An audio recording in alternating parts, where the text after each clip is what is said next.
I know you're thinking about starting a business online, so I want to share with you my thought process that went into starting my business online and a little bit of that journey. My name is Robb Quinn. I'm the CEO of the sales agency and built a multi-million-dollar company at just 29 years old, and I'm going to share with you the ins and outs of where this whole thing started. A lot of the time when we hear why somebody wants to start a business, and you may be in this position right now, where maybe you're currently at a 9-to-5, maybe you're in entrepreneurship right now, and you do want to go in, you want to do your own thing, like start your own venture. And a lot of times because you want more freedom, you want more money, you want more maybe recognition, you want just strictly pursue your passion as a lifestyle. And all of those things are the reason why people take the initial jump out of what they're currently doing into this next big journey, which is starting their own company.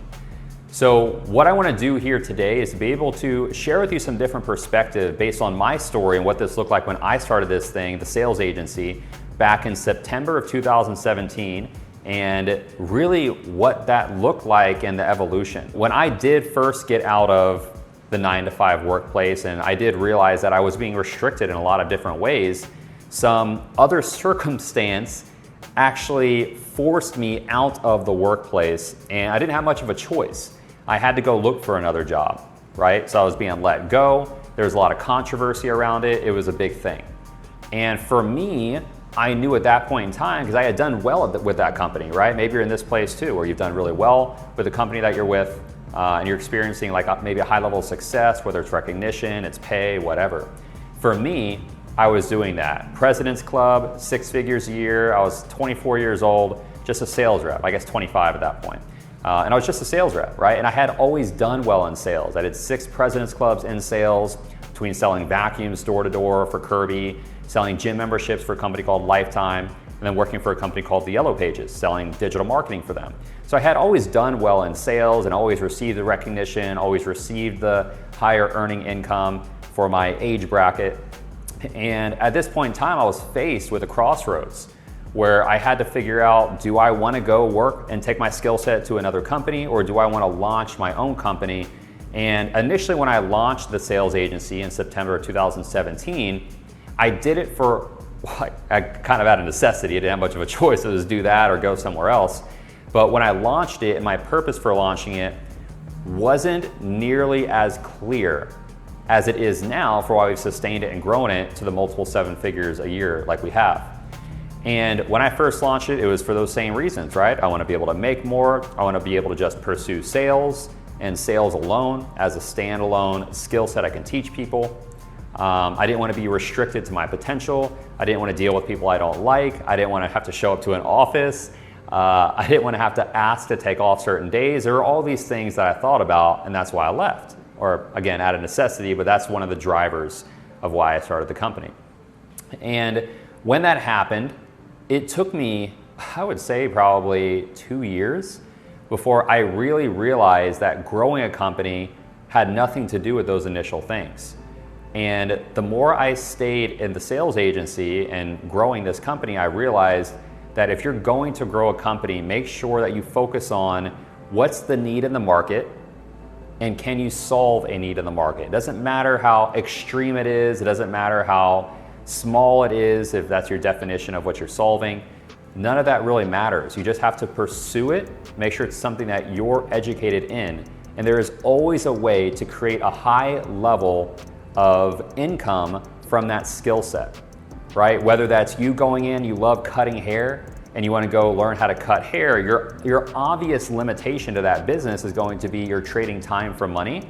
And not only that, but you're also being capped by the amount of hours that physical hair salon will be open.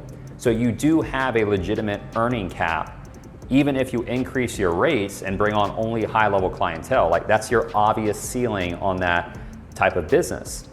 But you could take that type of business and start selling information products on how you're able to go from working in a hair salon to then working the same amount of hours and quadrupling your income by quadrupling your prices and how to find that clientele, right? So that's your next vehicle that's going to be able to increase your income, and you're no longer trading time for that. right? You're learning how to do marketing, you're learning how to build systems so you could sell the information on how to do the thing that you did. So when I say that when you go into business, just pursue your passion and you'll be able to make a really good living on it no matter what, that's why I'm able to say that. So anyway, when you're starting a business, these are just a few things to consider, is that get into business and focus instead on all these little nuances of, will I be successful? What are the things do I need to be successful? What if I fail? I would focus more on, is there something that needs to be solved in the world? Are you passionate about the specific solution around solving the big problem or a problem within that problem? Because it doesn't need to be a huge thing, right? Just figure out, can you solve that one thing with your skill set?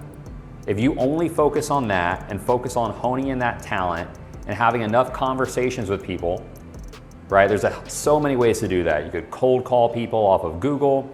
You could start a Facebook group and people enter your Facebook group, you're having conversations with them. Shoot, I mean, I hate saying it, but you could go out and just sell your friends on whatever that thing is first to be able to get a feel for what that looks like, start collecting referrals. There are so many ways to do it. You could run ads, which most people don't start out that way in business, but there are so many ways to do it. So first focus on, if you're gonna start a business, what are the reasons you're starting the business for? Is there a problem right now that you can solve with your specific skill set, and are you passionate about it?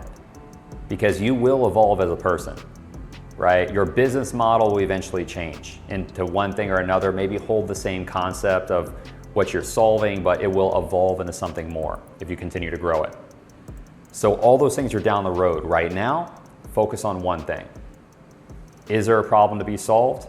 Do you have the skill set to solve it? And then dive in. Imperfect action will always beat no action.